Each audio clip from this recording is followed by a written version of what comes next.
Hello,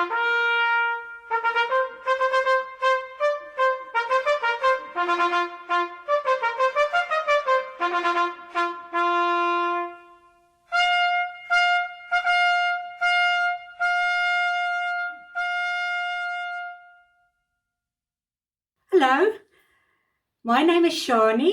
Welcome to the Great Stamp Adventure. Today we are very briefly going to review the first three monarchs that ruled during the time of the postage stamp. They are Queen Victoria, King Edward VII and King George V. We are especially going to see how to recognize them and also to recognize their depiction, especially on British and New Zealand stamps. Thanks, I hope you enjoy it.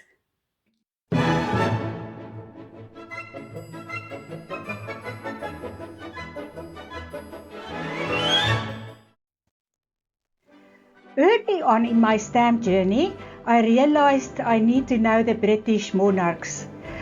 I think anyone starting to collect postage stamps will be exposed to the British royals and their history.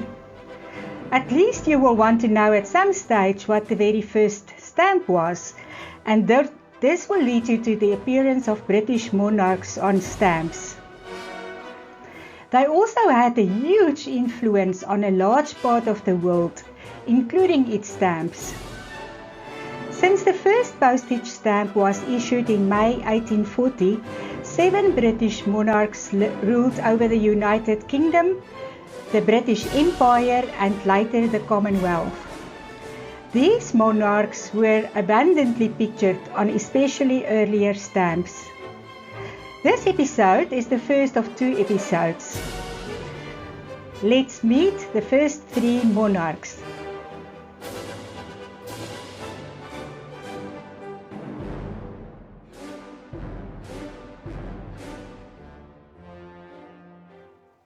We start off with Queen Victoria, the first monarch to be pictured on a postage stamp.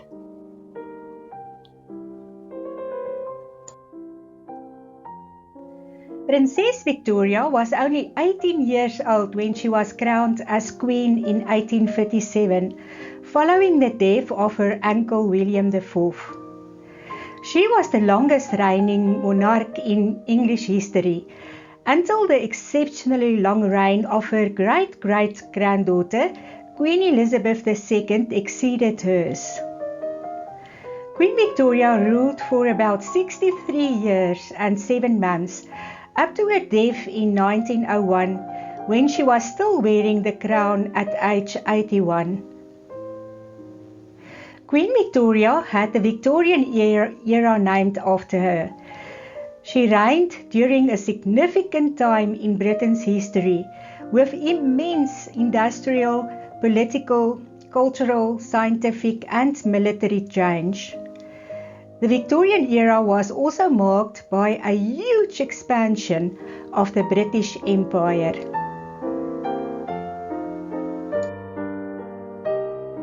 And here is the young Queen Victoria. Especially her profile, also called side face, was frequently used on stamps. She was very short and a little bit overweight for the whole of her life, and I picture her in my mind as a tiny person in contrast with her significant reign. Here are 2 photographs of her when she was much older.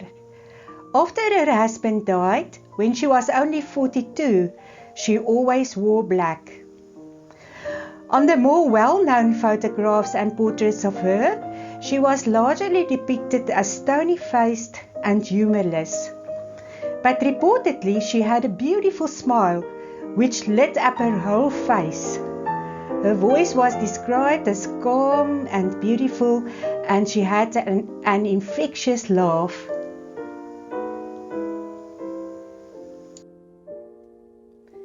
Queen Victoria was pictured on the very first adhesive postage stamp, the famous penny black. The penny black was created and issued by Great Britain on the 1st of May 1840 relatively shortly after Queen Victoria began to rule. The penny black revolutionized the British postal system and made it affordable for anyone to send letters safely and securely. The design of the penny black was based on a medallion portrait of a young Queen Victoria at about the age of 15 by William Wyon.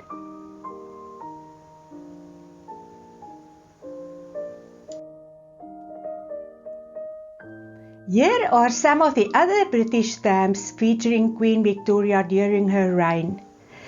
In Britain, the same image of the young Queen Victoria that was on the penny black was used for her entire reign.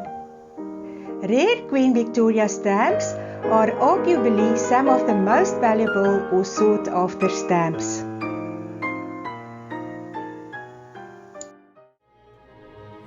New Zealand is an island in the South Pacific Ocean located southeast of Australia.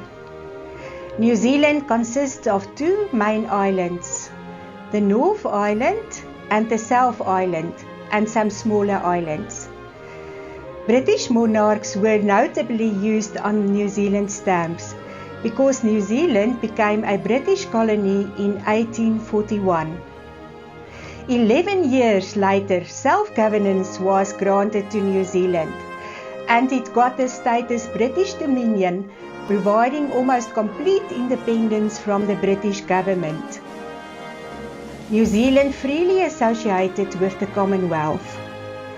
In 1974, the Royal Titles Act formally recognised Queen Elizabeth II as the Queen of New Zealand, thus recognising New Zealand as an independent Commonwealth realm.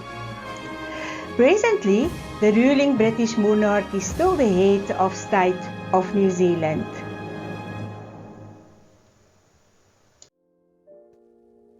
New Zealand issued its first postage stamps 15 years after they were introduced in Britain. The first New Zealand stamps displayed a striking front-facing image of Queen Victoria. These stamps are generally known as chalons because the central design was derived from an oil painting by Alfred Edward Chalon, shown here. It was a full-length portrait of the monarch in her state robes at the time of her coronation in 1857, when she was 18 years old. It is a front-facing portrait. Later, in 1871, it was decided to replace the Queen Victoria full-face stamps. These were of her profile and are called the side faces.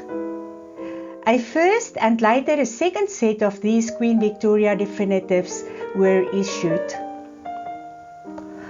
Although the portrait of Victoria on British stamps remained consistent throughout her reign, the stamps of the Commonwealth offered a variety of portraits, from the inaccurate and unflattering to the realistic depiction of the monarch.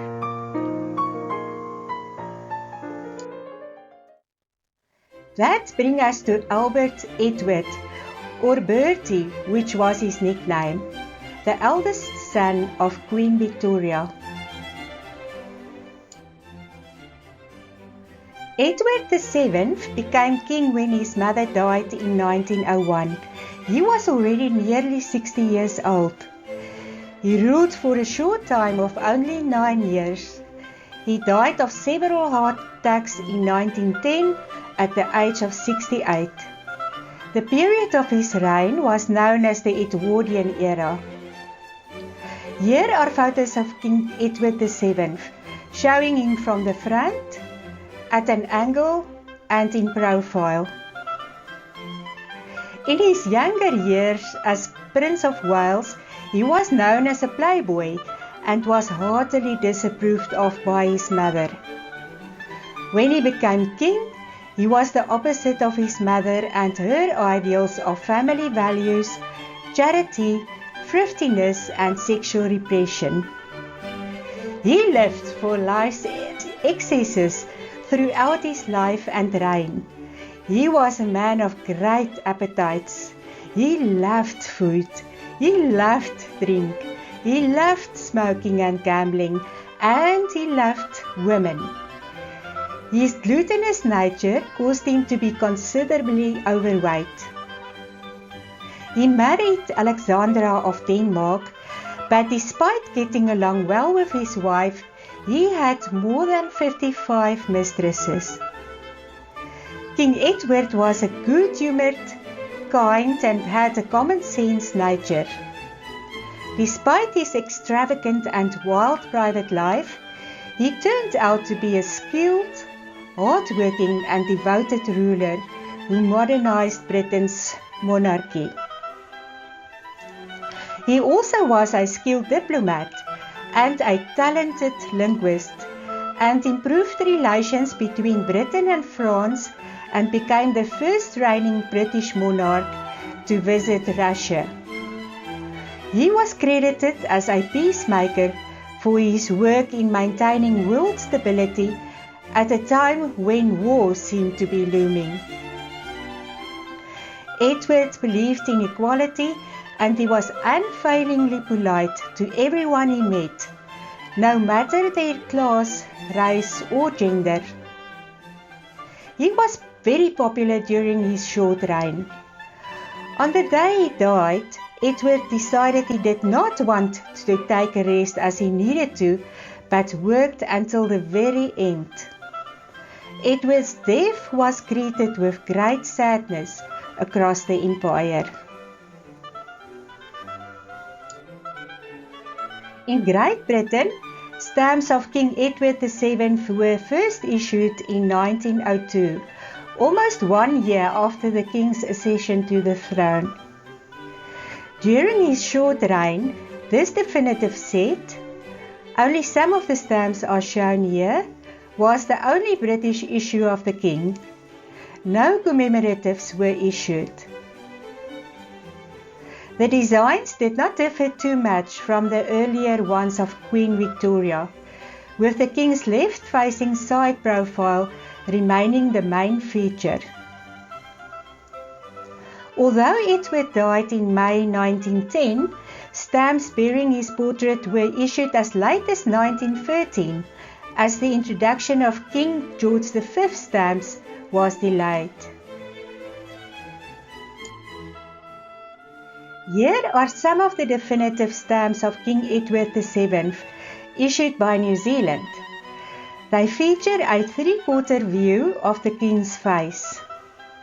Strangely, these stamps were only issued in November 1909, almost at the end of his reign.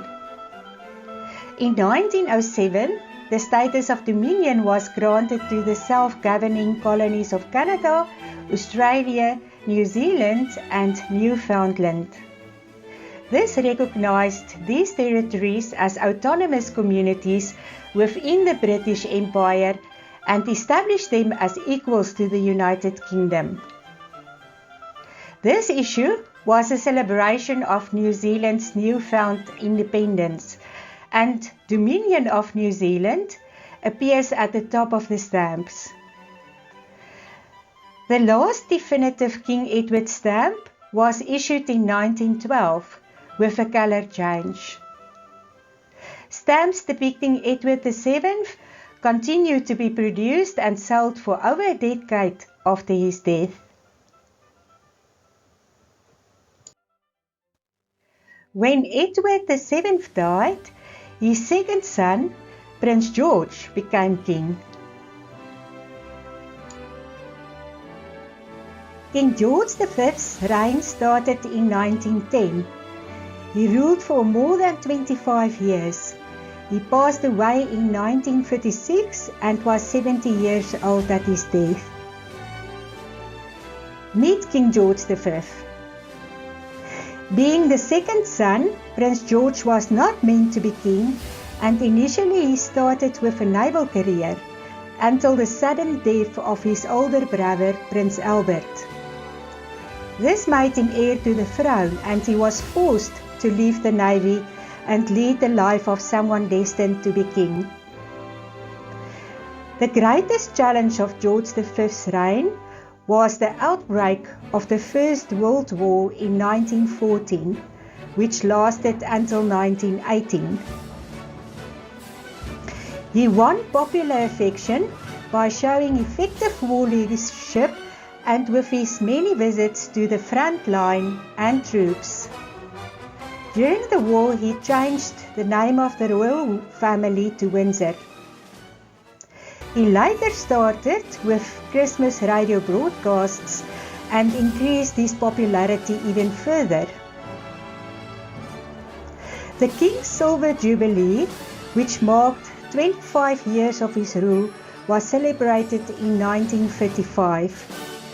The Jubilee was discernible by an outpouring of popular affection, loyalty and jubilations. The man who had been totally unprepared for his role had become a father figure to the nation. He invented the modern monarchy with his emphasis on frequent public appearances, family values and duty. After the Jubilee, his health suddenly declined and he passed away the next year. The king was an avid stamp collector. He was also known as the Collector King. The reign of King George V saw many firsts for British stamps. These included the first commemoratives, first stamps printed by photographer, and the first postage due labels. The first British stamps of King George V's reign were issued on his coronation day in 1911. These stamps were called the Downy Heads and featured a three-quarter facing portrait of the king.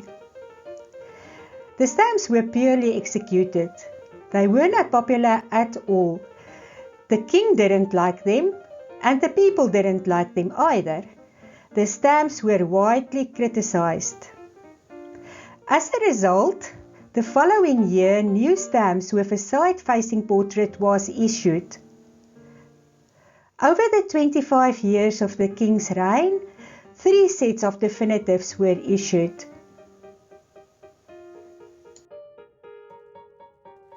A series of beautifully produced stamps followed the definitive issues. The first of the high-value stamps of George V, commonly known as the Seahorses, were issued in 1913.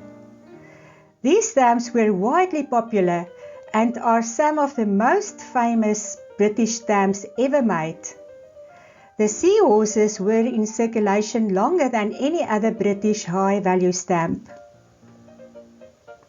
The stamp might have been a response to German threat posed to Britain at sea, with the Seahorses testifying to Britain's naval domination.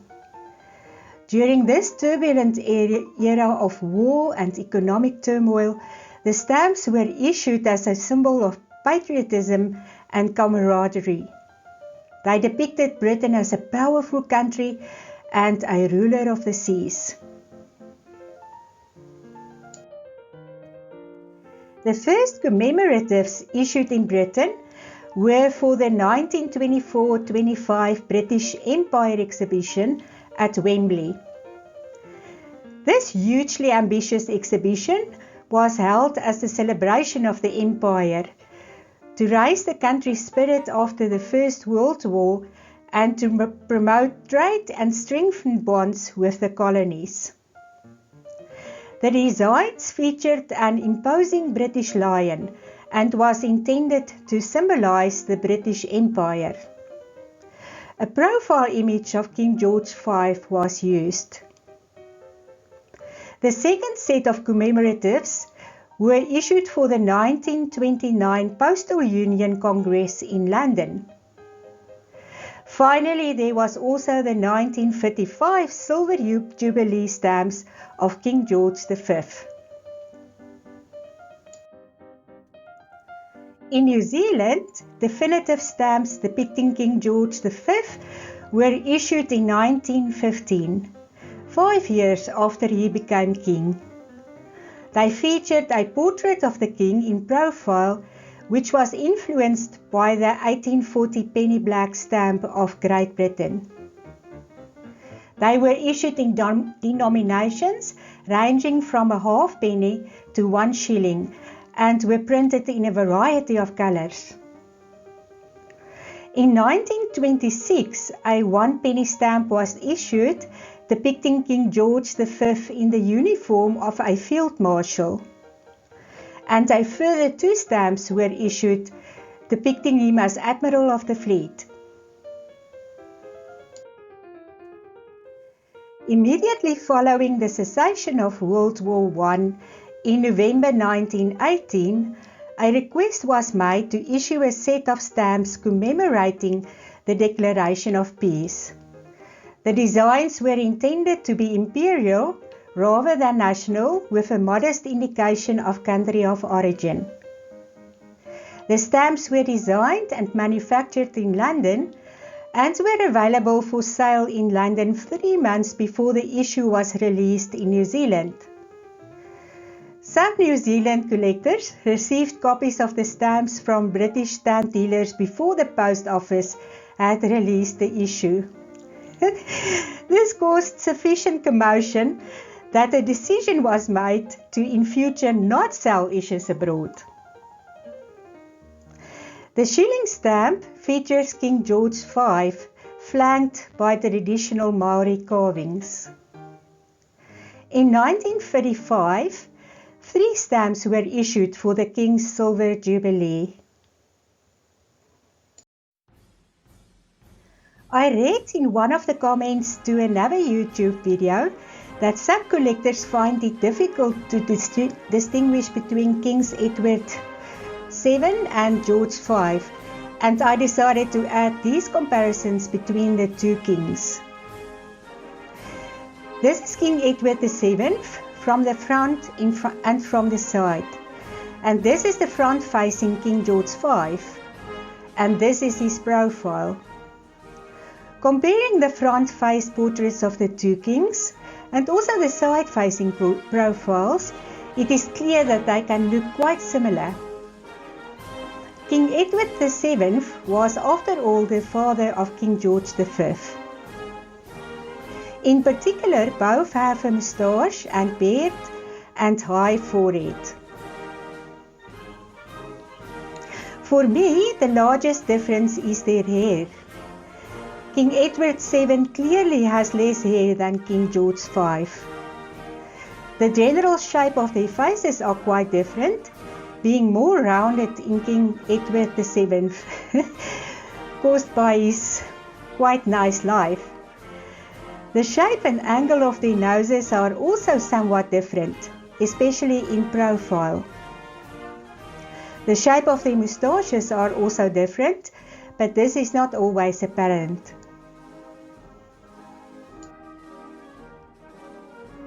Now let's see what the kings look like on stamps.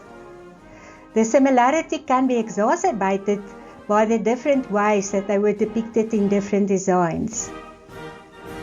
I think the difference in the amount of hair is still one of the easiest ways to distinguish them from each other. Take a bit of time to compare the stamps for yourself.